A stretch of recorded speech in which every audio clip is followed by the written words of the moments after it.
नमस्कार, स्वागत है आप सभी का न्यूज़ 24 में। मैं हूं आपके साथ ज्योति सिंह। हर बार इस प्रोग्राम के माध्यम से मैं आपकी मुलाकात करवाती हूं एक ऐसी शख्सियत से जिनका जीवन सिर्फ अपनी तरक्की, अपना विकास या अपनी सुविधा ही नहीं बल्कि समाज, दुनिया, प्रकृति, पर्यावरण किसी भी चीज के लिए समर्पित होता है। आज ऐसी ही शख्सियत से मैं आपकी मुलाकात करवाने जा रही हूँ। वो हैं वेटनरी डॉक्टर डॉक्टर पद्म जैन।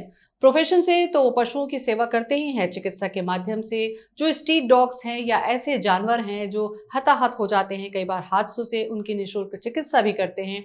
ये उनके जीवन का एक पहलू है, लेकिन इससे अलग एक और भी उन्होंने जिम्मेदारी अपनी उठा रखी है पर्यावरण प्रेमी के तौर पर। बहुत बहुत स्वागत है डॉक्टर पद्म जी आपका। नमस्कार। प्रोफेशन से तो आप सेवा वाले चिकित्सा में जुड़े ही हैं, क्योंकि पशु चिकित्सक जो होते हैं कहीं ना कहीं संवेदनशील होते हैं। हमने देखा है कि उन पशुओं की चिकित्सा करना, उनकी देखभाल करना, जो कई बार जंगल से भी आ जाते हैं हताहत होके। लेकिन पर्यावरण के प्रति ये जो जिम्मेदारी का भाव था, वो कैसे आया आपके अंदर? देखिए, जिम जो मेरा प्रोफ़ेशन है, तो वो मेरी ज़िम्मेदारी है ही है। पर इसके अलावा भी हम जब बात करते हैं दूसरी चीज़ों की, तो मुझे ऐसा लगता है कि वो भी हमारी ज़िम्मेदारी है। यदि पेड़ लगाने की ही बात करूँ, तो पर्यावरण, वो पर्यावरण जो हमें सब कुछ देता है, जिसकी वजह से हमारा एग्ज़िस्टेंस है और जिससे हम सब कुछ ले रहे हैं, और यदि हम उसे अपनी तरफ से कुछ नहीं देंगे, तो एक समय के बाद हो सकता है कि वो हमें देना बंद कर दे।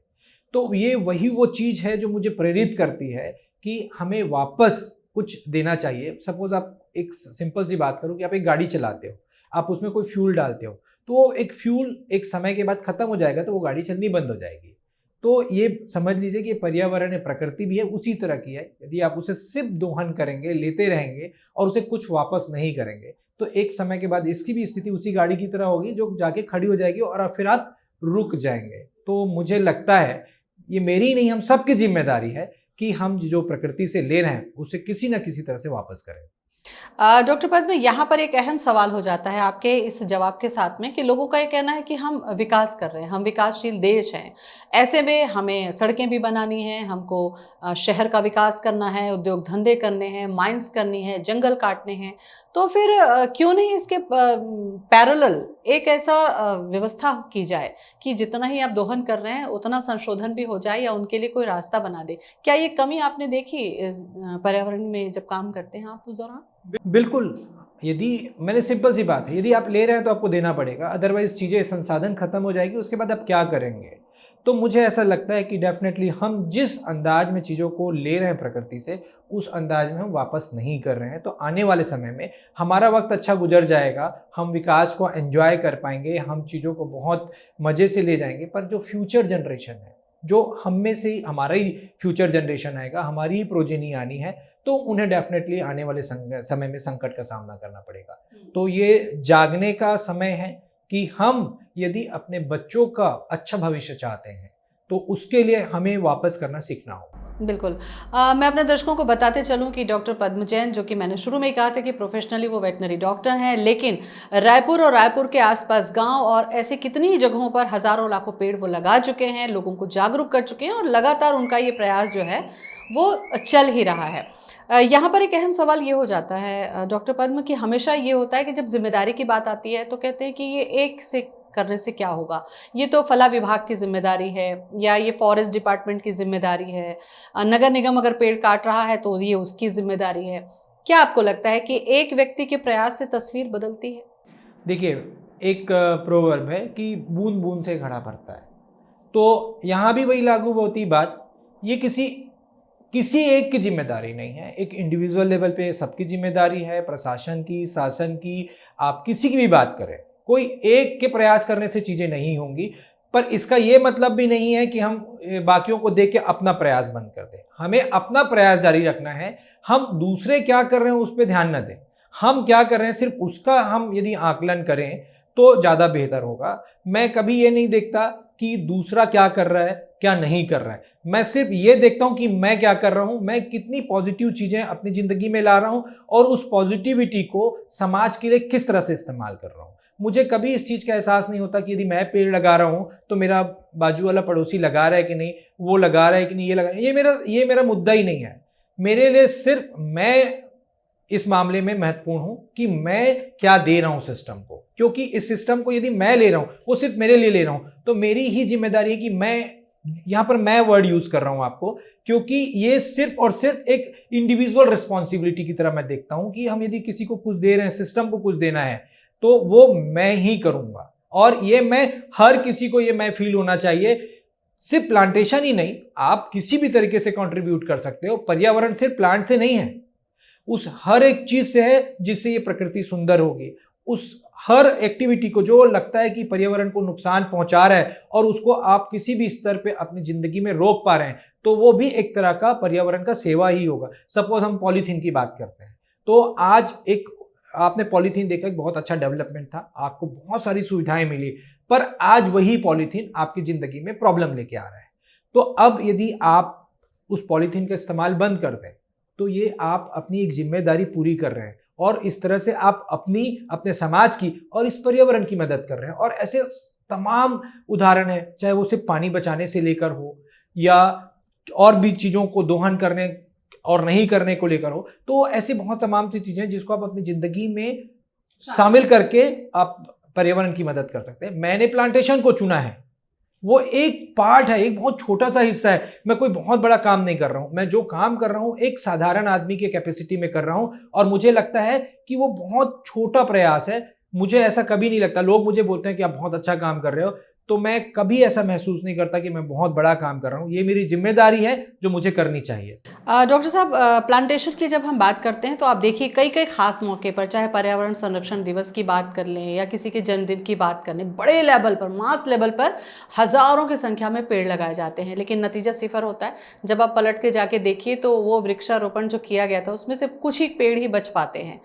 तो किस तरीके से आपको प्लांटेशन करना चाहिए, कैसी जिम्मेदारी होनी चाहिए, किन जगहों का चुनाव करना चाहिए, ये टिप्स आप जरूर दीजिए, और आपने कैसे किया और कितना कर चुके हैं अब तक आप? देखिए, मैं हमेशा एक बात कहता हूँ कि शून्य जो है उसके ऊपर जितनी भी गिनतियाँ आती वो प्लस की है। तो आप एक पेड़ लगाएं, 1,00,000 पेड़ लगाएं, ये उसमें से कोई कुछ भी बच गए तो वो शून्य के ऊपर है, तो वो मेरे लिए प्लस है।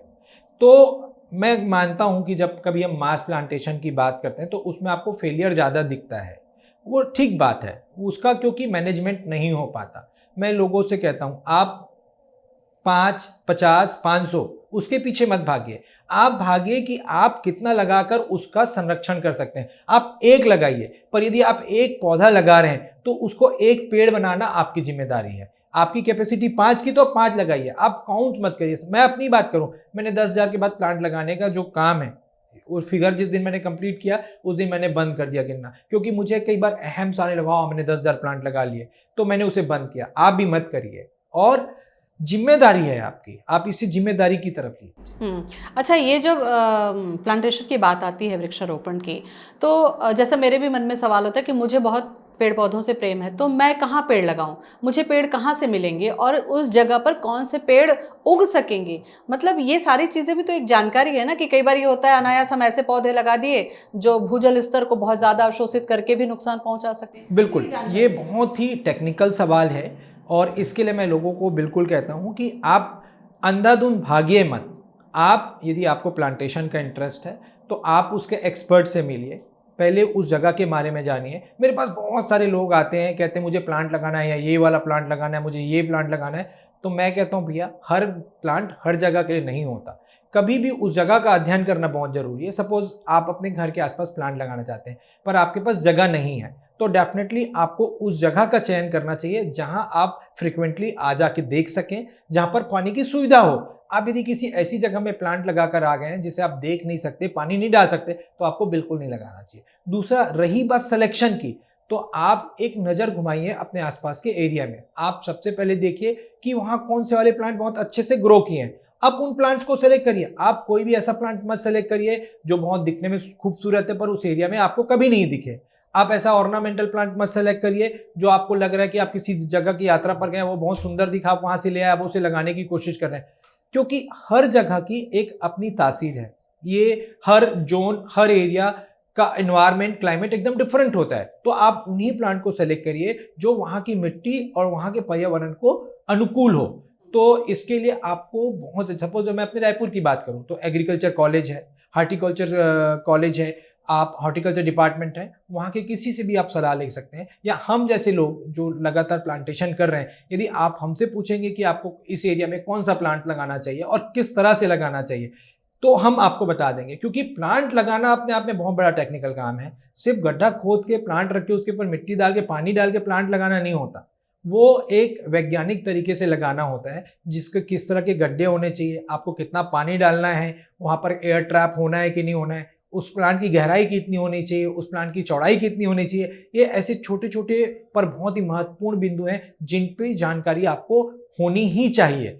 तो मैं हमेशा कहता हूँ, आप किसी भी अंधाधुंध उसके चीज़ों के पीछे मत भागिए। आप देखिए वहाँ कौन सा प्लांट पनप सकता है आराम से, और उसे आप किस तरह से देख रेख कर सकते हैं। बहुत छोटी चीज़ें हैं और बहुत ध्यान देने वाली बातें हैं। 10,000 से ज़्यादा के बाद तो आपने काउंटिंग बंद कर दी है डॉक्टर पद्म, लेकिन मुझे लगता है कि बहुत ज़्यादा पौधे पेड़ लगा चुके हैं आप, अपने घर को भी आपने हरियाली का रूप दिया हुआ है। सबसे बड़ी चुनौती ये है कि पहले के समय में और अभी के समय में जो डेवलपमेंट की बात हुई, उसमें ये हुआ कि सड़क चौड़ी हो रही है। सड़क चौड़ी होने के साथ साथ में जो बिल्डिंग्स हैं वो बन रही है। उसकी वजह से आपने देखा होगा कि रायपुर शहर में ही 200-200 साल पुराने पेड़ों को सिर्फ इसलिए काट दिया गया क्योंकि वहाँ पर चौड़ीकरण की बात थी। तो क्या फिर से, जैसा हमने कल आपके पास जब हम मुलाकात करने गए तो आपने देखा कि दोनों तरफ आपने पेड़ लगवा दिया है और 4-4 साल में बहुत सुंदर छाया दे रहे हैं। तो क्या सड़क बन जाने के बाद कोई विकल्प नहीं होता क्या कि हम वहाँ पर वृक्ष लगा सकें या इसकी कोई जिम्मेदारी ले सकें? क्या ऐसा होता है? नहीं, बिल्कुल। देखिए, मैं विकास का विरोधी नहीं हूँ, क्योंकि विकास किसके लिए है? हम ही लोगों के लिए है। और यदि इस विकास की कड़ी में कभी कुछ पौधे काटने पड़े तो ठीक है, आप उसके लिए परेशान मत होइए, विरोध मत करिए, क्योंकि वो विरोध एक तरह से निगेटिविटी लेके आ रहा है। आप उसका दूसरा पहलू देखिए कि वो विकास आपके लिए हो रहा है। तो आप विरोध करने की बजाय आप ये क्यों नहीं करते कि आप कोशिश करें कि आप उनके पास जाएं, उनसे आग्रह करें कि भाई आपको कोई जगह दे दी जाए, जितने पेड़ काटें उसकी डबल की संख्या में आप पेड़ लगा दें। आप ये भी तो कर सकते हैं। पर हमारे बेसिक नेचर में मुझे ऐसा लगता है कि हम पहला विरोध करना सीखते हैं कि नहीं नहीं, ये नहीं होना चाहिए, ये गलत हो रहा है, आप ये गलत कर रहे हैं। आप ये मत सोचिए, आप पॉजिटिव रहिए। आप, वो विकास आपके लिए, यदि वो सड़क बन रही है तो आप और आपके जैसे कितने सारे लोग वहां से आएंगे जाएंगे, आपका काम सुलभ हो जाएगा। तो आप पॉजिटिव हो जाए, आप उनसे डिमांड करें। मैं आपके जब अपने ये कॉलोनी की बात करूं तो मेरे घर के कॉलोनी में रोड बन रहा था, तो मुझे थोड़ा विरोध करना पड़ा। मैं रोड रोलर के आगे लेट गया कि मुझे आप इन जगहों पे गड्ढे छोड़ के दीजिए, मैं प्लांट्स लगाऊंगा। और उन्होंने मेरी बात को समझा और वो आप जाके देखिए, वो रोड भी बन गया और वहाँ पेड़ भी लग गए। तो ये भी चीज़ें की जा सकती है। हाँ, यदि कोई लगता है कि उतनी समझदारी नहीं दिखा रहा है तो थोड़ा विरोध प्रदर्शन समझ में आता है, पर वो विरोध पॉजिटिविटी के लिए होना चाहिए, निगेटिविटी के लिए नहीं। कि सिर्फ विरोध करने के लिए विरोध करना मैं बिल्कुल सही नहीं मानता। कुछ जगहों पर जो एक बोध होता है, जो एक दृष्टि होती है, वो भी हमने आप में देखी डॉक्टर पद्म की। जब आप सड़कों पर चल रहे हैं और आपको दिखता है कि ये जो जगह खाली पड़ी है, इसका कोई इस्तेमाल नहीं है, तो वहाँ के लिए भी आप जिम्मेदारी उठा सकते हैं, वहाँ के लिए भी आप पेड़ों के लिए अप्रोच कर सकते हैं। तो ऐसे में लोगों की कैसी प्रतिक्रिया होती है, लोग किस तरीके से रिएक्ट करते हैं आपके इस जिम्मेदारी को लेकर? देखिए, मतलब मोस्टली मुझे लोग पॉजिटिव कमेंट्स ही आते हैं, पर हमेशा पॉजिटिव आता है ऐसा नहीं है, नेगेटिव भी आते हैं। पर मुझे कान दो दिए हैं, तो एक से सुन के दूसरे से निकाल देता हूँ यदि मुझे लगता है कि वहाँ से अच्छी वाइब्स नहीं आ रही हैं। और मैं उन पॉजिटिव कमेंट्स को बिल्कुल पॉजिटिव लेता हूँ और उस पर काम करता हूँ। निगेटिविटी के कोई जगह नहीं है मेरी लाइफ में। कैसे करें फिर? आजकल के समय में एक सोसाइटी का कल्चर डेवलप हुआ है। लोग चाहते तो हैं कि उनके पेड़ों में हरियाली, कॉलोनी में हरियाली रहे, लेकिन सड़क बन चुकी है। इनके सड़क बन चुकी है डॉक्टर पद्म, तो आपसे मैं ये टिप्स भी ले रही हूँ क्योंकि आप एक्सपेरिमेंट करते रहते हैं। तो उन सड़कों को क्या निगम के द्वारा या व्यक्तिगत तौर पर खुदवाकर, थोड़ा सा प्रयास करके अपनी कॉलोनी के लिए भी लोग एफर्ट नहीं कर सकते? बिल्कुल कर सकते हैं। इनफैक्ट मैंने किए हैं। मैं आपको, यदि मेरे साथ आप चल के देखें तो मैंने ऐसी कुछ सड़क है जहाँ पे, देखिए, सड़क का एक बेसिक प्रॉब्लम बताता हूँ कि जो सड़क पे हम प्लांटेशन की बात करते हैं तो कई बार मैं मना करता हूँ कि सड़क किनारे प्लांट्स मत लगाइए। उसका कारण है, यदि बहुत लंबे समय से सड़क 3-4 परत की सड़क बन गई है तो आपके काफ़ी डेप्थ तक आपको मिट्टी नहीं मिलेगी या ठोस मिट्टी मिलेगी जिसमें प्लांट सर्वाइव नहीं करते। तो फिर ऐसी जगहों में आपको अपनी टेक्निक चेंज करनी पड़ती है कि आपको गहरा गड्ढा खोदना पड़ता है, आपको मिट्टी की बहुत ज़्यादा ज़रूरत पड़ती है। तो वो टेक्निकल चीज़ें हैं। पर कई बार ऐसा होता है कि कंक्रीट की सड़क बन गई है पर वहाँ पर स्कोप है, तो आप उस कंक्रीट को तोड़िए, उतनी तोड़िए जितने से आपकी प्लांटेशन हो सके और प्लांटेशन करिए। आपको थोड़े समय बाद खुद को बहुत अच्छा लगेगा कि वहाँ पे विकास भी हो गया और पेड़ भी रह गए। तो रास्ते हैं, सिर्फ उस पे सलीके से काम करने की जरूरत है। ये तो एक बेसिक चीज हो गई, क्योंकि डेवलपमेंट के लिए सबसे पहले जो सड़क के किनारे के पेड़ होते हैं डॉक्टर पद्म, वो काट दिए जाते हैं। ये उसके लिए मैंने पूछा। दूसरा ये कि आज रहने का जो हमारा कल्चर है वो बदल रहा है। ज़्यादातर लोग फ्लैट में रहना पसंद करते हैं सेफ लिहाज से। तो उनके लिए क्या हो कि वो अगर वो फ्लैट में रह रहे हैं और वो पर्यावरण प्रेमी हैं आपकी तरह, उनको भी पौधों का शौक है, तो फिर वो क्या करें, कैसे ग्रीनरी रखें अपने? देखिए, आजकल वर्टिकल गार्डन का क्रेज आ गया है, तो आप वर्टिकल गार्डन की तरफ भी जा सकते हैं। मैं 2 या 3 साल पहले, कोविड के जस्ट पहले, मैं सिंगापुर गया था। तो वहाँ मैंने देखा कि आप यदि वहाँ देखेंगे तो बिल्कुल हर बिल्डिंग बिल्कुल हरी है। इवन वहाँ यदि मैं रोड डिवाइडर की बात करूँ तो उन रोड डिवाइडर्स को उन्होंने इस तरह से डिज़ाइन किया है कि वो जब चाहें उसको शिफ्ट कर सकते हैं, और उन सारे उन्होंने प्लांटर्स लगा रखे हैं जिसमें चक्के लगे हुए हैं। अच्छा। तो आप यदि उनको रोड चौड़ी चाहिए तो उन प्लांटर्स को वो हटा देते हैं, रोड चौड़ी हो जाती है, अदरवाइज उसे डिवाइडर की तरह भी यूज़ करते हैं। तो आपको राह है, उनको सिलेक्ट करना है। आप वर्टिकल गार्डन की तरफ जा सकते हैं।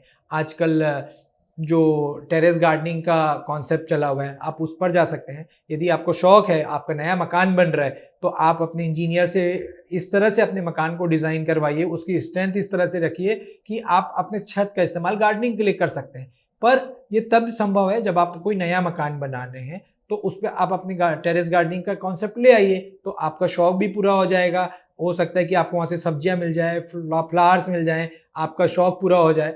तो वर्टिकल गार्डन एक ऑप्शन है, स्पेशली उन लोगों के लिए जो फ्लैट या सोसाइटी या कॉलोनीज में रहते हैं। तो ये जिम्मेदारी की बात है, वो आपको करना पड़ेगा। आपका व्यक्तिगत अनुभव भी मैं इसमें थोड़ा सा शामिल करूंगी डॉक्टर पद्म, क्योंकि जब कल हम आपसे चर्चा कर रहे थे तो आपने बताया कि कुछ लोग हैं जो आपसे हर बार आते हैं, पौधे लेके जाते हैं और बाकायदा उसकी परवरिश करते हैं। कोई ऐसा अनुभव है जो साझा करें, क्योंकि आपके पास से बहुत लोग पेड़ लेके जाते हैं। कल भी मैंने देखा आपके पास बहुत सारे बड़े बड़े पौधे रखे हुए थे अभी। देखिए, मैं सबसे पहले तो वो अनुभव साझा करना चाहूँगा जिसकी वजह से मैंने प्लांटेशन स्टार्ट किया। जब मैंने 2005 में अपनी क्लिनिक स्टार्ट की थी, तो हमने उसी साल एक एंटी रेबीज़ कैंपेन लगाया था, जिसका पर्पस था कि हम अपनी क्लिनिक का एडवर्टीजमेंट कर पाए। तो 2 साल बाद जब सक्सेसफुली वो हमारा कैंपेन था, हमने उसमें पर्यावरण को जोड़ने की कोशिश की और उन सारे लोगों को प्लांट्स देना चालू किया जो एंटी रेबीज़ वैक्सीन लगवा के जाते थे। तो उस वक्त हमारे पास समय होता था, बहुत काम नहीं था, तो हम लोगों को घर जाके देखते थे कि क्या वो प्लांट सही लगा या नहीं लगा है। तो ऐसे ही एक बार मैं किसी के घर गया प्लांट देखने, तो उन्होंने मुझसे एक सवाल पूछा जो मुझे बहुत बुरी तरह चुभा और आज वो मेरे लिए प्रेरणा स्रोत है। उन्होंने मुझसे सिंपल पूछा कि आप मेरा प्लांट देखने तो आए हैं, पर आप मुझे ये बताइए कि आपने खुद कितने प्लांट्स लगाए हैं। तो मैं आपको बता नहीं सकता कि उस टाइम मेरे पास कोई जवाब नहीं था और लिटरली मैं बिल्कुल जड़ हो गया उस टाइम। मतलब वो बात मुझे बहुत बुरी लगी, चुप भी गई, पर फिर मैं चुपचाप चला आया, क्योंकि सच में मैंने तब तक कोई प्लांटेशन जैसी चीज़ की नहीं थी। पर वो उस वाक्य ने मेरे लाइफ को बदल दिया। मैं आने के बाद बहुत देर तक सोचते रहा कि उस व्यक्ति ने मुझे गलत क्या कहा है। मैं लोगों से उम्मीद कर रहा हूँ कि मैं उन्हें प्लांट दूँ और वो उन प्लांट्स को लगाएं, पर मैं कहाँ हूँ उसमें। और तब मैंने ठाना कि मैं हर साल अब खुद प्लांट लगाऊंगा। फिर धीरे धीरे उन टारगेट्स को बनाया, अपनी फाइनेंस की स्थिति सुधरी, तो मैंने अपने लिए टारगेट फिक्स किया कि मैं अब हर साल 1000 लगाऊंगा। फिर उसे बढ़ाया 2000 किया, फिर उसे बढ़ाया 3000 पे आ गया हूँ। तो ये वो वाक्य था जिसे मुझे प्रेरणा दी। और जब मुझे लोगों ने देखा, मुझे अब लोग देखते हैं, मैं शेयर करता हूँ फेसबुक पे, इंस्टाग्राम पे, या जैसे आपके इन चैनलों के माध्यम से जब इंटरव्यू होता है तो लोग देखते हैं, उसमें से कुछ प्रेरित होते हैं। पर हर किसी के पास साधन हो ऐसा नहीं है। किसी के पास जगह है तो पेड़ नहीं है, किसी के पास पेड़ है तो ट्री गार्ड नहीं है। तो फिर मैंने उन लोगों को प्रमोट करना किया जिनके पास ना ट्री गार्ड है ना पेड़ है, पर जगह वो लगाना चाहते हैं, इंटरेस्ट है। तो अब मैं उन लोगों को देखता हूँ, ढूंढता हूँ, और वो लोग आते हैं, उनको हर साल 5, 10, 15 प्लांट्स चाहिए होते हैं। उनके लिए मेरे घर पे हमेशा ट्री गार्ड और पेड़ पूरे साल भर उपलब्ध होते हैं। आपको जब चाहिए आप ले जा सकते हैं। और ऐसे वैसे लोग, मैं आपको बिलीव करूंगा, मेरे हॉस्पिटल में 10 का स्टाफ है, वो हर स्टाफ हर साल कम से कम 5 पेड़ लगाता है। उसमें से मेरा एक स्टाफ है जिसको हर साल 50 पेड़ चाहिए होते हैं, जिसे अपने मोहल्ले के लड़कों के साथ खुद गड्ढा करके वो लगाते हैं। तो ये वो चीज़ है जो आपको और ज़्यादा प्रेरित करती है। ये वो लोग हैं जो सुविधा नहीं है पर करना चाहते हैं। हमने जस्ट थोड़ा सा पुश किया और वो आज बेहतर कर रहे हैं, हमसे बेहतर कर रहे हैं, बहुतों से बेहतर कर रहे हैं। और हर कोई, मैं हर किसी से कहता हूँ, आप कर सकते हैं। आपके अंदर जो जल है, आपकी जो इच्छा है, बस उसको जागृत करिए। ये पर्यावरण आपको दे रही है, आपको उसे देने की जरूरत है। अच्छा, एक और वाकया जो आप बता रहे थे कि जो बीच में कोई टापू जैसी जगह थी, उसको छुड़वा कर फिर आपने पेड़ लगवाए वहाँ पर और आज वो बहुत ही खूबसूरत एक टापू जैसा बन गया है। तो ये तो आपकी जो नज़रें हैं वो खोजी जगह जो है वो मुझे लगता है खाली जगह ढूँढती रहती हैं कि कहाँ पर पेड़ लगाया जा सकता है। देखिए, मैं जहाँ भी जाता हूँ तो सबसे पहले मेरी नज़र पड़ती है कि वहाँ कौन से तरह के पेड़ हैं, कितने पेड़ हैं। और मेरा सबसे बड़ा टारगेट, यदि मैं रायपुर की बात करूँ या जहाँ कहीं भी जाता हूँ, तो वहाँ के तालाब में ज़रूर जाता हूँ कि देखता हूँ वहाँ कितने पेड़ हैं। मैं रायपुर के ऐसे कई तालाब आपको दिखा सकता हूँ। मेरे साथ चलिए, आपको उसके पहले और अब की फ़ोटो, तो आपको लगेगा क्या ड्रास्टिक चेंज आया है। तो जिस तालाब की आप बात कर रहे हैं वो मेरे अपने मोहल्ले में अवंती विहार का तालाब है। 6 या 7 साल पहले गवर्नमेंट का एक प्रोजेक्ट आया था तालाब के गहरीकरण का।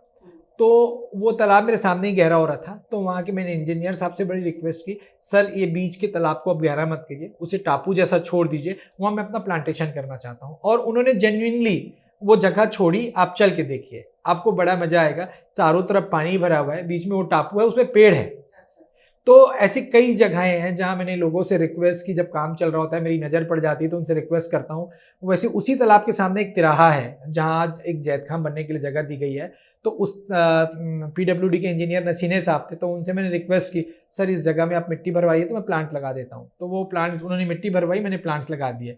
और सबसे अच्छी बात रही, जब वो जगह जैतखाम के लिए दी गई तो मैं सामाजिक लोगों से मिलने गया, भाई कि हाँ मेरे प्लांट्स हैं, आप प्लीज़ इन्हें ख़राब मत करिएगा। तो उन्होंने आगे बढ़ के मुझे कहा, आपने इतना सुंदर काम किया तो हम सोच भी नहीं सकते कि इन प्लांटों को हम कुछ करेंगे, ये तो हम इनको अब किस तरह से अच्छा रखें वो हमारी जिम्मेदारी है।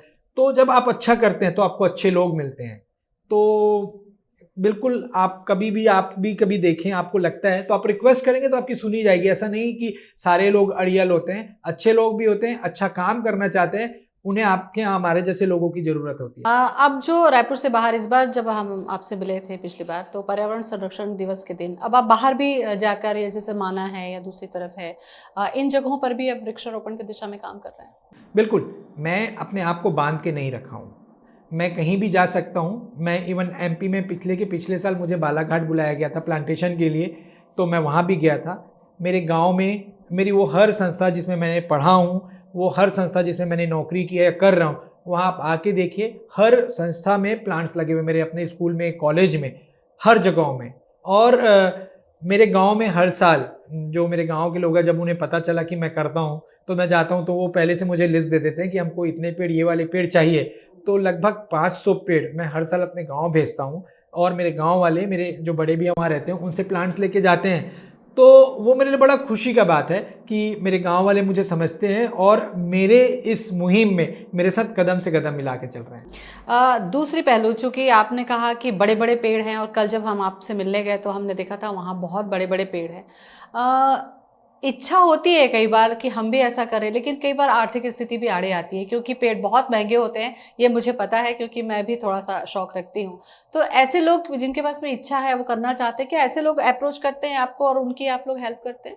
बिल्कुल, ऐसे लोग करते हैं, हम पेड़ देते हैं। आप मतलब कई संस्थाएँ हैं जो हमसे पेड़ लेके जाती हैं, और कई इंडिविजुअल पे, जैसे मेरे घर के बिल्कुल बाजू में एक मोहल्ला है जहाँ बकरी पालने वाले कुछ लोग हैं। उसमें से एक बुजुर्ग हैं जो हर साल 5 से 10 पेड़ लेके जाते हैं, पिछले 6-7 साल हो गए, और वो पेड़ लगाते हैं। वो ट्री गार्ड पेड़ मैं उनको देता हूँ। उनकी जिम्मेदारी ये है कि वो पेड़ लगाए और बड़ा करें। तो वो आर्थिक रूप से पिछड़ा होना इस बात के बिल्कुल आड़े नहीं आता। और सिर्फ मैं नहीं, ऐसे बहुत सारे लोग हैं, इवन फॉरेस्ट वाले आपको प्लांट देते हैं, आप उनसे भी ले सकते हैं। तो ये बिल्कुल भी गलत बात है कि आर्थिक रूप से यदि आप पिछड़े हैं तो आप प्लांट्स नहीं लगा सकते, ऐसा बिल्कुल भी नहीं है। आपको सुविधाएं सरकार दे रही हैं, संस्थाएं दे रही हैं। मेरे जैसे कितने और भी लोग होंगे जो आपको प्लांट्स देते हैं, बस आपको ढूंढने की ज़रूरत है। यदि आज चाह है तो राह है। सम्मानजनक स्थिति में अब आप पहुंच चुके हैं डॉक्टर पद्म, अलग अलग संस्थाओं से सम्मान भी किया जाता है। जब सम्मान मिलता है तो आपको ऐसा नहीं लगता कि ये जो सम्मान है आपका सम्मान कई लोगों को मोटिवेशन भी दे रहा है, तो ये सम्मान तो स्वीकार्य भी है। और किस तरीके से प्रचार प्रसार आप करते हैं इसे? देखिए, सम्मान के लिए मेरा ऐसा मानना है कि सम्मान आपको हमेशा अच्छा लगता है, किसी भी व्यक्ति को सम्मानित होता अच्छा लगता है, पर सम्मान आपको जिम्मेदारी भी देता है। यदि कोई आपको सम्मानित कर रहा है तो वो आपके कार्यों के लिए है। तो जब आपको सम्मान मिलता है, जब पर्टिकुलरली मुझे, तो मुझे वैसे ही फील होता है कि एक फल से लदा हुआ वृक्ष है जो झुकते चला जाता है। तो सम्मान मुझे और विनम्र बना देता है और मुझे मोटिवेट करता है कि मैं और बेहतर करूं। और निश्चित तौर पे मैं भी कई लोगों से जब सम्मानित देखता हूं कि वो सम्मानित हो रहे हैं तो मुझे उनसे मोटिवेशन मिलता है। तो शायद मुझे भी सम्मान मिलता होगा, तो हो सकते हैं जो मुझे सम्मानित होता हुआ देखते होंगे तो उन्होंने कहीं ना कहीं से मोटिवेशन आता होगा कि हमें इस तरह से करना है। तो ये तो एक चेन रिएक्शन है। अच्छा डॉक्टर साहब, यहाँ पर एक सवाल मैं ये भी पूछ रही थी कि जब आप पर्यावरण संरक्षण दिवस हो या किसी भी दिन जब आप बड़ी संख्या में पौधे लगाने के लिए जाते हैं, तो क्या किसी को इनवाइट नहीं कर सकते कि कुछ लोगों को आप और अपने साथ रख लीजिए, क्योंकि वो अगर ये देखेंगे तो कल को ये जो चेन है वो आगे बढ़ेगी। तो क्या उसमें कुछ लोगों को शामिल करते हैं आप? नहीं, बिल्कुल शामिल करते हैं। लोग विलिंगली हमारे साथ जुड़ते हैं। बस यही है, जो अनसंग हीरो होते हैं, जो आपको नहीं दिखते। मैं आपको दिख रहा हूँ, पर मैं आपको यहाँ इसलिए दिख रहा हूँ क्योंकि मेरे पीछे बहुत सारे ऐसे लोग हैं जो मुझे यहाँ तक लेके आए हैं। आप सबको अपनी स्टूडियो पे बुला के इंटरव्यू नहीं कर सकते, तो उनके रिप्रेजेंटेशन के लिए मैं यहाँ पर आया हूँ। मैं अकेले कुछ नहीं कर सकता, मेरे साथ वो लोग हैं जिनकी वजह से आप मेरा इंटरव्यू यहाँ पर कर रही हैं। तो वो एक नहीं, अच्छे खासे तादाद में है, जो हर जगह नहीं होते, पर कुछ जगहों पे कुछ होते हैं, कुछ जगहों पे कुछ होते हैं। मैं एक कॉमन होता हूँ। तो मैं ऐसा बिल्कुल नहीं मानता कि ये मेरा इंडिविजुअल एफर्ट है। ये उन सारे लोगों की कहानी है जो मैं यहाँ रिप्रेजेंट कर रहा हूँ, जो मेरे साथ होते हैं, कभी डायरेक्टली कभी इनडायरेक्टली। चूंकि अब समय हो रहा है, आखिरी सवाल मैं आपसे ज़रूर पूछूंगी, वो ये कि अभी आज की तारीख में अगर हम देखें तो गर्मी इतनी भीषण पड़ रही है, पारा 50 जा रहा है, 46 जा रहा है, गर्मी से लोगों की मौतें हो रही हैं। और कल जब हम आपके घर गए तो सड़क में हमने देखा कि एक पैच में आप खड़े भी नहीं हो सकते क्योंकि वहाँ पेड़ नहीं है। दूसरे पैच के नीचे हमने कई लोगों को आराम करते हुए देखा। तो क्या नहीं लगता आपको कि अब ये हमारी जिम्मेदारी बन चुकी है कि इस तपिश को रोकने के लिए हमको आगे आना होगा? बिल्कुल हमारी जिम्मेदारी है। और मैं एक चीज़ बोलता हूँ, यदि आज आप ऑक्सीजन ले पा रहे हैं या आपको कहीं छाया मिल रही है, तो ये जिम्मेदारी हमारे बुजुर्गों ने समझी होगी, इसलिए वो पेड़ लगे हैं। और जब हम बुजुर्ग हो जाएंगे और हमारा नेक्स्ट जनरेशन आएगा और जब उसको ये प्लांट हवा और छाया के लिए नहीं मिलेंगी, तो डेफिनेटली आपको गाली नहीं देंगे कि हमारे बुजुर्गों ने कुछ नहीं किया। आज आप अपने बुजुर्गों के लिए खुश हो सकते हैं कि उन्होंने एक दूरदर्शिता दिखाते हुए प्लांटेशन किया है। तो वही दूरदर्शिता हमको भी दिखानी चाहिए। ये हमारी जिम्मेदारी है अपने नेक्स्ट जनरेशन के लिए। यदि आप फैमिली की बात करें तो आपको नहीं लगता कि आप अपने बच्चों के लिए पैसा जोड़ते हैं, उनके अच्छे बेहतर भविष्य के लिए सारी मेहनत करते हैं, तो क्या वो मेहनत पर्यावरण के अच्छाई के लिए करेंगे तो वो आपके बच्चों के लिए नहीं होगा? आप सिर्फ पैसा मत जोड़िए, पर्यावरण को भी बेहतर रखिए, प्रकृति को भी कुछ दीजिए, वो प्रकृति आपके बच्चों के लिए देगी। तो भौतिकता ठीक है, लेकिन भौतिकवादी होकर सुविधा भोगी न बन जाएं और अपने हितों के लिए पर्यावरण को जितना संभव हो कम से कम नुकसान पहुंचाएं, और नुकसान पहुंचा भी रहे हैं तो उसके पैरेलल उतना ही विकल्प आप प्रस्तुत कर दें। बहुत अहम जिम्मेदारी आप निभा रहे हैं पर्यावरण प्रेमी की तरह। बहुत बहुत शुक्रिया। Thank you. तो कोशिश कीजिए कि जितना संभव हो सके अपने जीवन में अपनी उम्र के हिसाब से कम कुछ पेड़ जरूर लगाइए, ताकि ये ऑक्सीजन सिर्फ आपको नहीं, आपकी आने वाली पीढ़ी को भी मिलेगी। और ये आज जो तपिश से लोगों की जान जा रही है, ऑक्सीजन कमी की हम झेल रहे हैं ग्लोबल वार्मिंग के तौर पर, इससे हमें निजात मिलेगा। फिलहाल इतना ही। नमस्कार।